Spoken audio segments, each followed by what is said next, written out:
বাজান আমার মউত কি ঈমান সহকারে হবে না কোন অবস্থায় হবে, এই চিন্তা যারা করবে এবং মউত ঈমান সহকারে হওয়ার জন্য যারা চেষ্টা করবে, আল্লাহর ফজলও করবে, তাদের ঈমান সহকারী মউত হবে। আমার বাজানদেরকে বলবো, পর্দা আলে মা বোনদেরকে বলবো, দুনিয়ায় কিন্তু আসা একই অবস্থায়, রওনাও কিন্তু করা লাগবে একই অবস্থায়। দুনিয়ার ভিতরে যখন রাজা বাদশাহ আসছে, প্রধানমন্ত্রী আসছে, ল্যাংটা অবস্থায় দুনিয়াতে আসছিল, রাস্তার ফকির সেও যখন দুনিয়াতে আসছে ল্যাংটা অবস্থায় আসছে। বাজার ভাগ্যের বিনিময়ে কেউ বা বাদশাহ, কেউ বা প্রধানমন্ত্রী, কেউ বা অমুক তমুক সমুক, আর বাজান কেউ বা রাস্তার ফকির।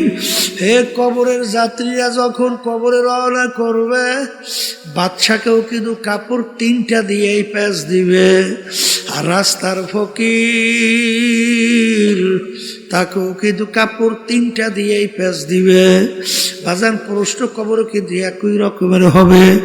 বাদশার জন্য কবর 3.5 হাত, গরিবের জন্য কবর 3.5 হাত। ভাগ্যের বিনিময়ে দুনিয়া কেউ বাদশা, কেউ বা রাস্তার ফকির। আল্লাহ ডাইকে কি বলবেন? হে নফসে মুতমাইন্না দলেরা, প্রথম বলবে তোমরা আমার বান্দা বান্দীদের দলের মধ্যে কি হয়ে যাও, শামিল হয়ে যাও। সুবহান। এরপর আল্লাহ বলবেন বেহেশতে এখন ঢুকো।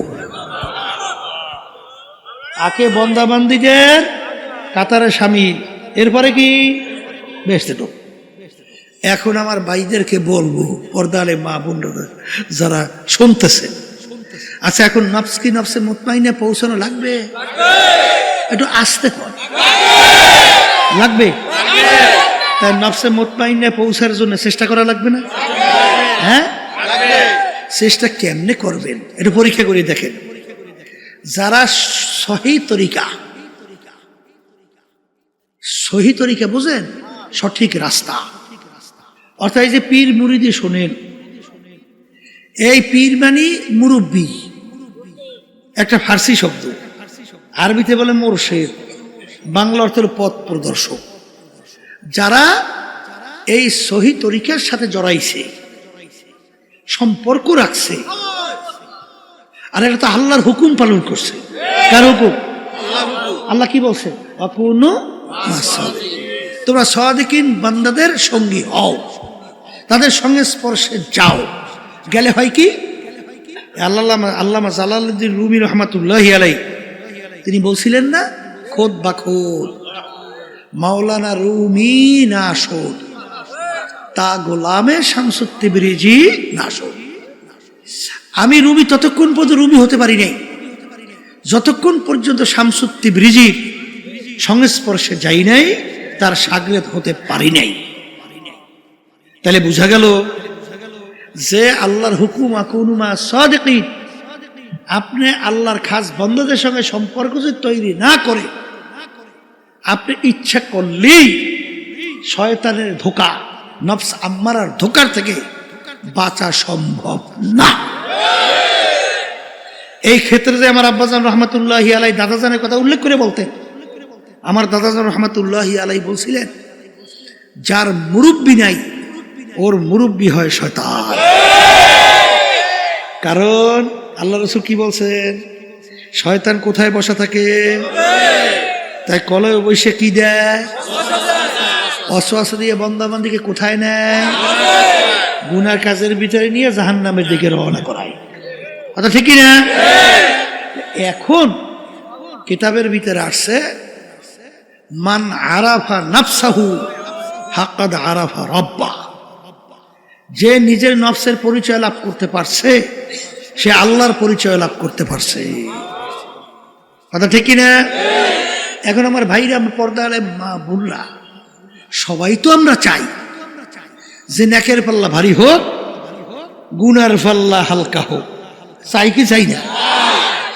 এখন গুনার পাল্লা যদি হালকা করতে চান, নেকের পাল্লা ভারী করতে চান, তাইলে আপনার আল্লাহর হুকুম পালন করা লাগবে না? আসতে কর লাগবে না? লাগবে না? এক শ্রেণী বর্তমান আছে চালাক, চালাক বুঝেন নাই? হ্যাঁ দেখো, কোরআন এবং হাদিস তো আমি নিজেই পড়তে জানি, আর একজনের থেকে পরামর্শ লাগবে কেন? আছে না নাই?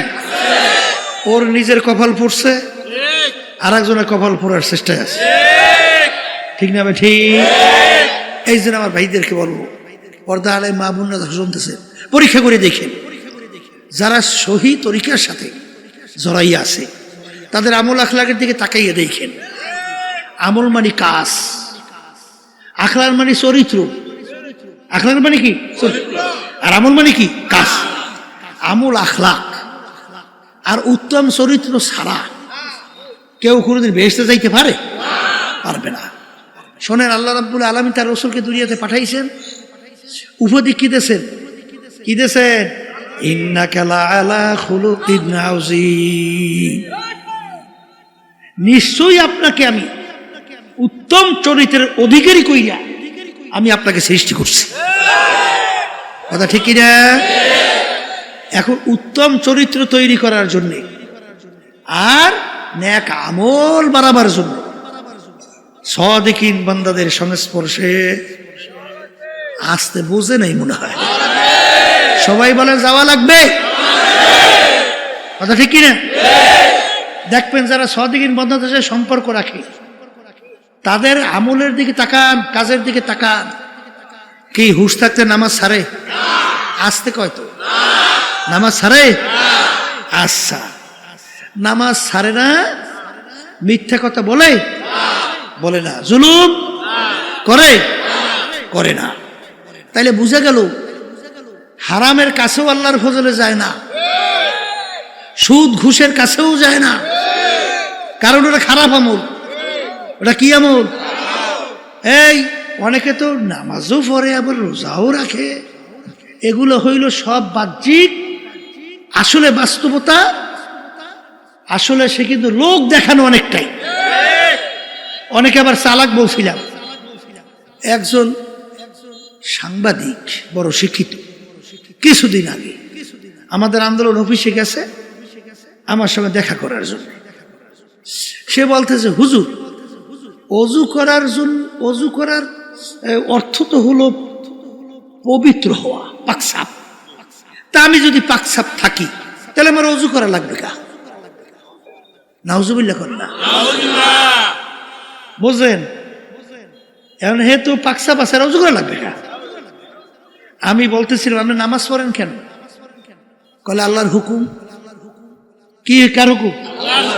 তা আপনি নামাজ পড়েন, আল্লাহর হুকুম পালন করেন। আর অজু কিন্তু করার জন্য নামাজের আগে আল্লাহ বলছেন আল্লাহর হুকুম। এখানে ওইসব চালাকি মালাকি চলবে না। কথা ঠিক না? চামড়ার মোটা মুজা পরে না শীতের মধ্যে? আচ্ছা, আমরা হাঁটি কি পায়ের উল্টা করিয়া না পায়ের নিচ দিয়া? তলা দিয়ে হাঁটি, ঠিক না? আচ্ছা, এই মোটা মুজা মাসে করে কি পায়ের নিচে না উপরে? কিন্তু জ্ঞান কি বলে? হাঁটলাম তো পাওর নিচ দিয়া, মাসে করলে করা লাগে নিচে, উপরে কিসের? শরিয়াত বলছে মাসে করা লাগবে মুজার উপরে। এইটা মাইনে নেওয়ার নামই হলো মুসলমান। এক কথায় বুঝাতে যে কবি বলছিলেন, মুসলমানি বুয়াদ গরদান নেহাদান এনানে খোদ বাদাস্তে খাজা দাদান। মুসলমান বলা হয় কাকে? একটা উদাহরণ, ঘোড়ার মুখে যখন লাগাম লাগাই যখন লাগাম সরি হাতে ছাড়ে, তখন ঘোড়ার নিজের বুদ্ধি, চালাকি, শক্তি কি চলে? আপনারাই বলেন চলে না। অর্থাৎ ওই সওয়ারি ঘোড়াকে যেভাবে চালায় ওইভাবে চলা লাগে। কোন শক্তি আছে যদি চলা? লাগাম কার হাতে?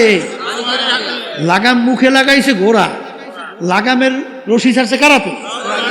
এখন সওয়ারি যেভাবে চালায়, ডানে টান দিলে ডান, বামে টান দিলে বাম, পিছনে টান দিলে তারাই থাকা লাগে। কথা ঠিক না বেটি? আমরা যারা মুসলমান দাবি করি, কি পড়ছেন? কালিমা পড়ছেন? আসতে কয়তো পড়ছেন? এর অর্থ কি? কালিমার লাগাম মুখে লাগাইছেন, ঠিক কিনা?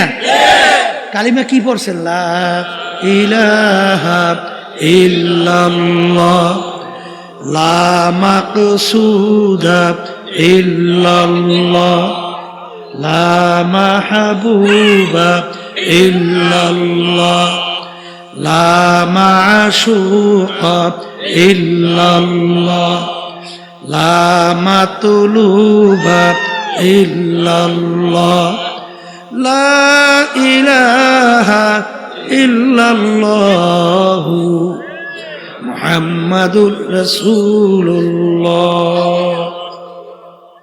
এই জন্য কোন এক কবি বলছিলেন, ও মুসলমান, না আমেরিকা লা লন্ডন সে উলফত, না আমেরিকা লা লন্ডন সে উলফত, হামি মস্তে মদিনা কর খোদায়া।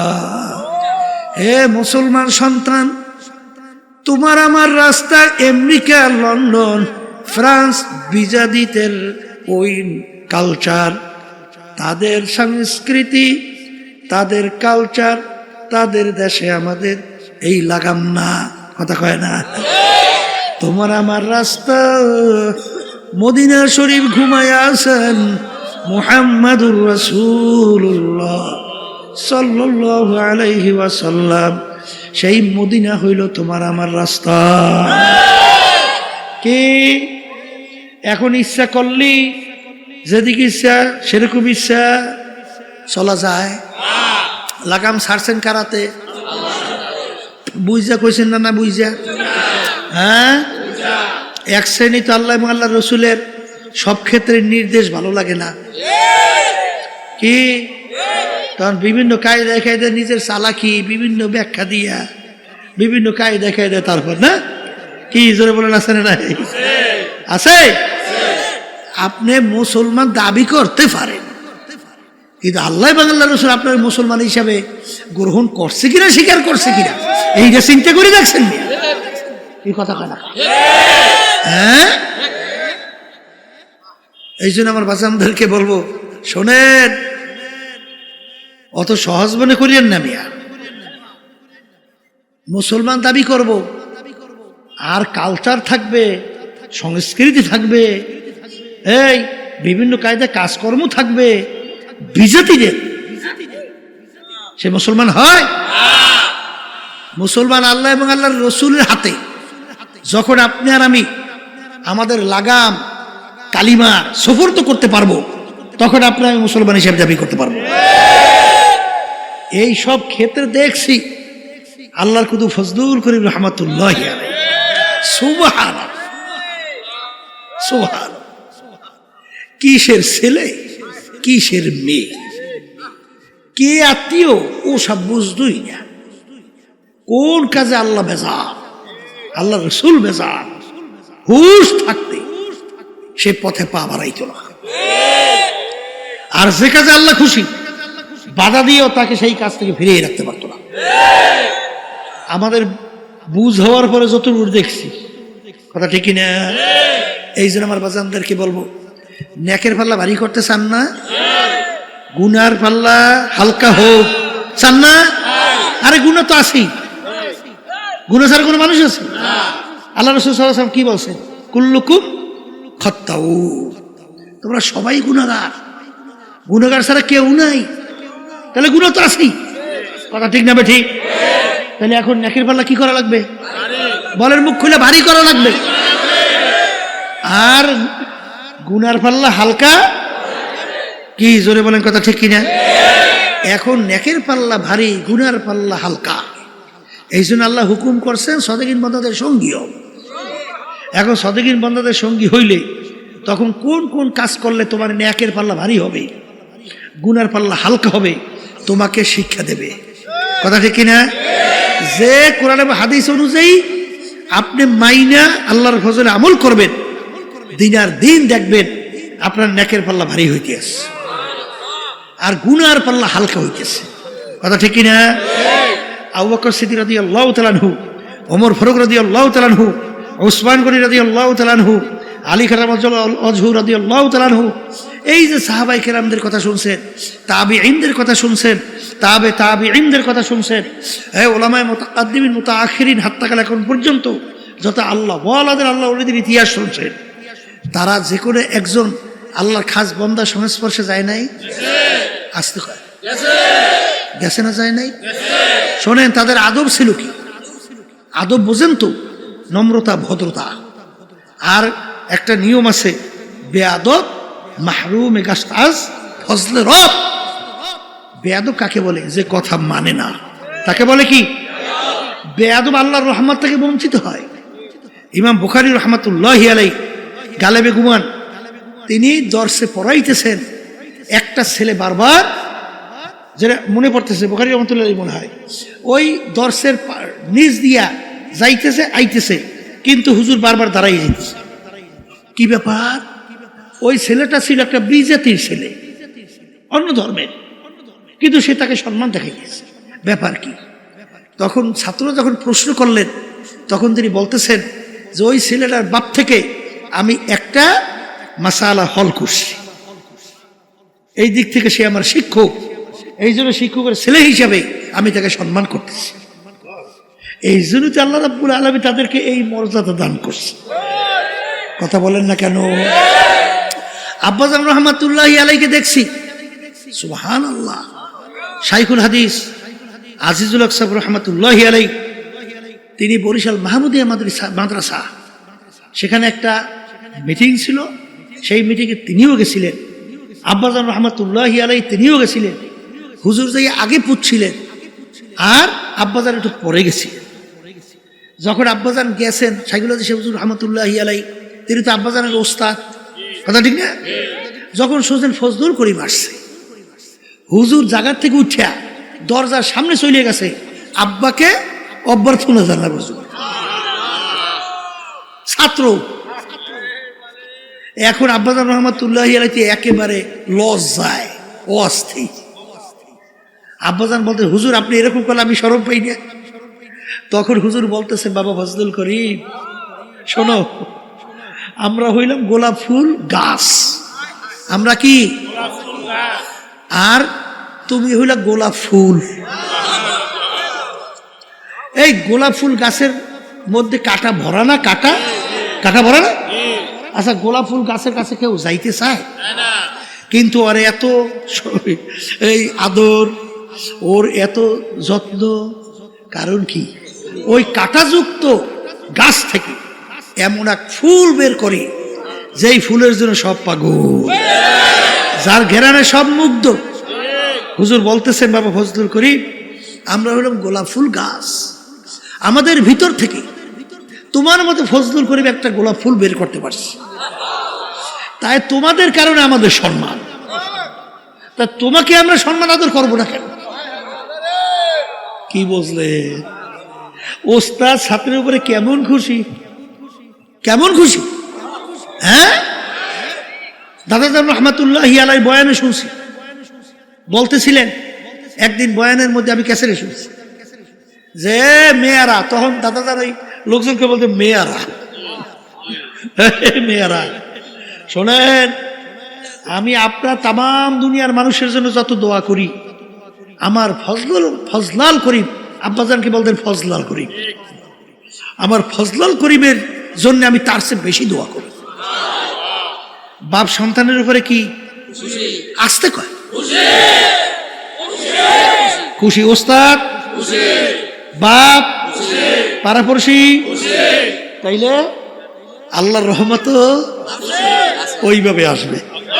কথা ঠিক কিনা? এই জন্য বেয়াদব মাহরুমে গাস্তাজ ফজলে রব, যে নাকি বেয়াদব হয় আল্লাহর রহমত থেকে বঞ্চিত হয়। কথা ঠিক কিনা? শোনেন, তাদের আদব ছিল কেমনে, কেমন? এই আবু বকর সিদ্দিক রাদিয়াল্লাহু তাআলা আনহুর কথা বলতেছিলাম, কেমনে কথা মানে শোনেন। কি আল্লাহ রাসূল সাল্লাল্লাহু আলাইহি ওয়াসাল্লাম বলতেছেন, আবু বকর তুমি প্রস্তুত থাকিও, হিজরতের হুকুম আসতে পারে। কিসের হুকুম? প্রায় 6 মাস আগে বলছে। কয় মাস? 6 মাস। যখন হিজরতের হুকুম হয়েছে, গভীর রাত, আল্লাহ রাসূল সাল্লাল্লাহু আলাইহি ওয়াসাল্লাম আবু বকর সিদ্দিক রাদিয়াল্লাহু তাআলা আনহু তার ঘরের দরজায় যাইয়া একটু টোকা দিয়ে বলতেছেন, আবু বকর।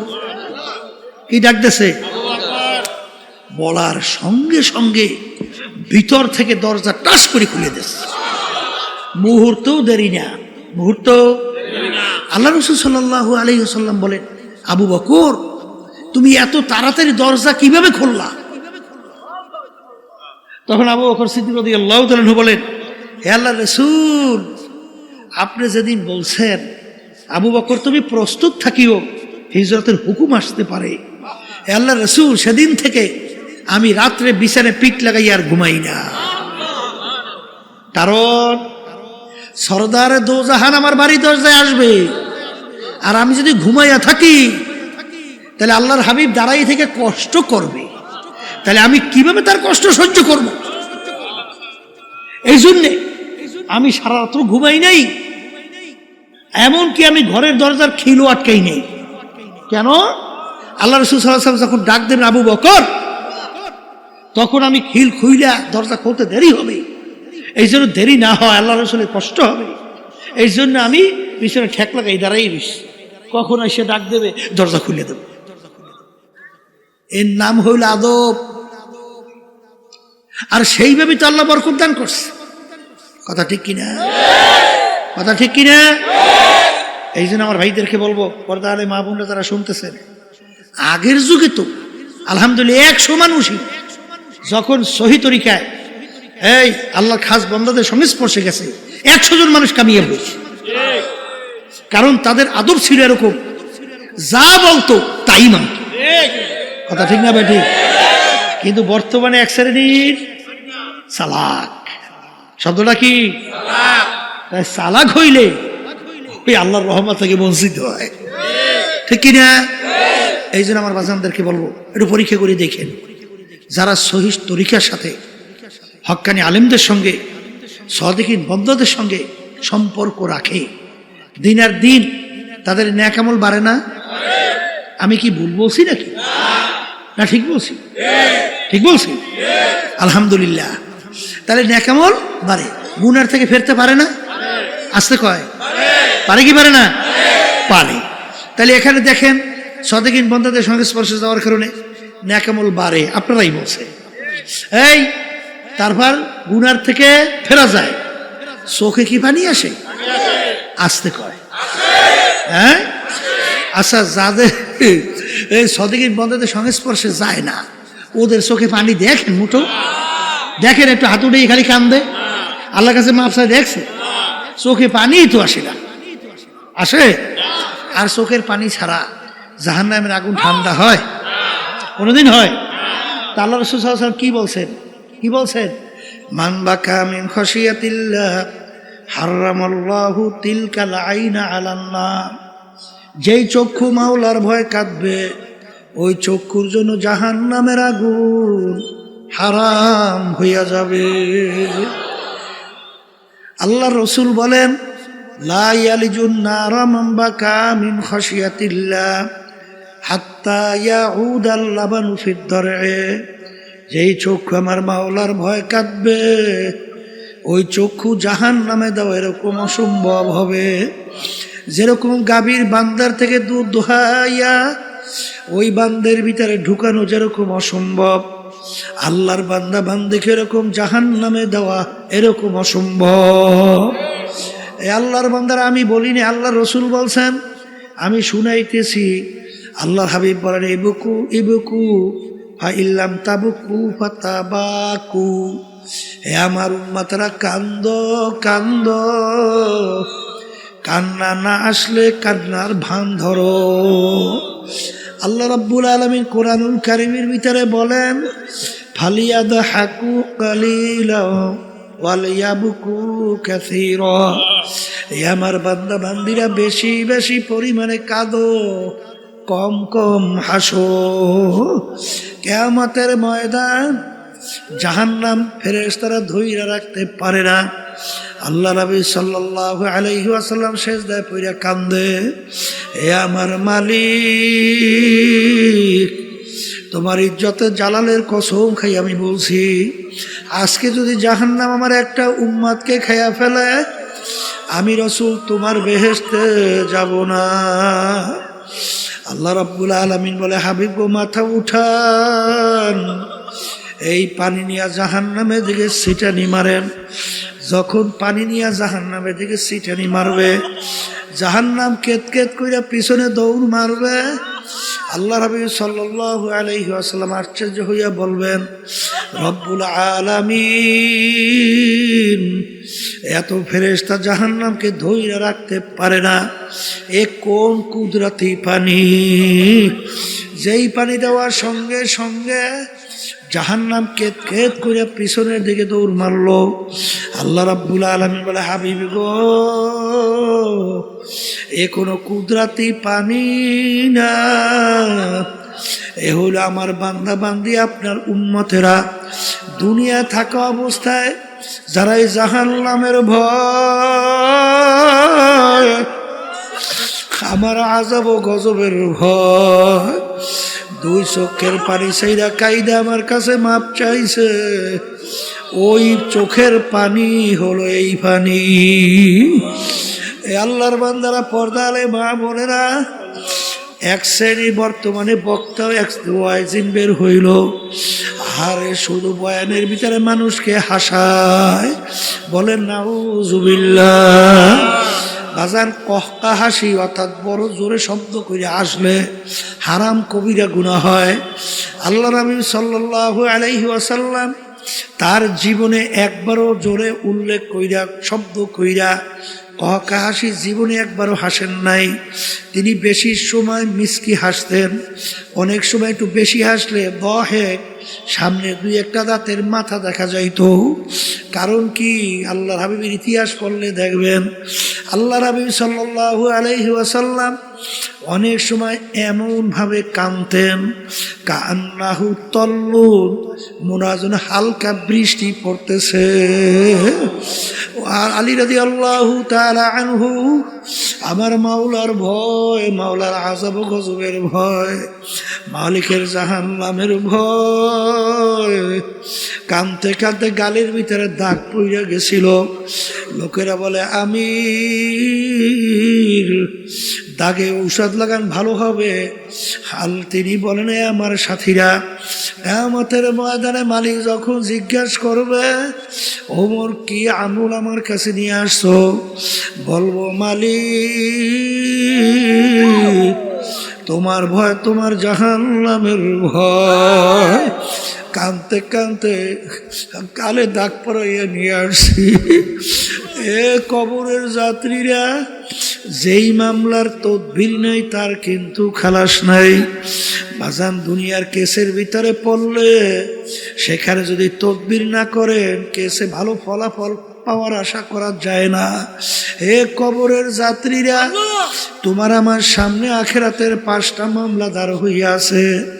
একটা মৌতের মামলা, কবরের মামলা, মিজান পুলসিরাতের মামলা, কিয়ামতের ময়দানের মামলা। এই মামলায় যদি তদবির না করো দুনিয়া থাকো অবস্থায়, ওই মামলায় শুধু ভালো ফলাফলের আশা করা যায় না। বাজান আমার মৌত কি ঈমান সহকারে হবে না কোন অবস্থায় হবে, এই চিন্তা যারা করবে এবং মৌত ঈমান সহকারে হওয়ার জন্য যারা চেষ্টা করবে, আল্লাহর ফজলও করবে, তাদের ঈমান সহকারী মৌত হবে। বাজার এরকম শত শত হাজার হাজার ঘটনা বাজার বাংলাদেশের মধ্যেও আছে। আহারে মৌতের পূর্ব মুহূর্তে তাদের জবান থেকে কালিমা বের হইতে আছে। আল্লাহ আমার জন্য, আমাদের সবার জন্য কবুল করে না। হাদিসের ভিতরে আসছে, মান ক্বালা লা ইলাহা ইল্লাল্লাহ ফাদাখালাল জান্নাহ। অন্য হাদিসের ভিতরে হাক্কান, যে কালিমার হক আদায় করতে পারবে এবং সেই অনুযায়ী কালিমা পাঠ করবে, সে বেহেশতের ভিতরে ঢুকবে। এ কবরের যাত্রীরা দলাদলি বুঝি না, কবরে কিন্তু কোনো দলের পরিচয় নাই, কোনো পীরের পরিচয় নাই, কোনো মুরিদের পরিচয় নাই। তুমি বড় বংশের না ছোট বংশের, শিক্ষিত না অশিক্ষিত, সুন্দর না কালো, সম্পদের বেশি মালিক না কম মালিক, তুমি কি রাস্তার ফকির না বাদশাহ, এই পরিচয় কিন্তু কবরে চলবে না। আমার বাজানদেরকে বলবো, পর্দালে মা বোনদেরকে বলবো, কবরে কিন্তু প্রশ্ন তিনটা। এক নম্বর প্রশ্ন মান রব্বুকা, দ্বিতীয় নম্বর প্রশ্ন আমার দীনুকা, তৃতীয় নম্বর প্রশ্ন আমার নাবিয়ুকা। এই তিন প্রশ্নের ভিতরে কোথায় কিন্তু আছে তুমি পীর না মুরিদ।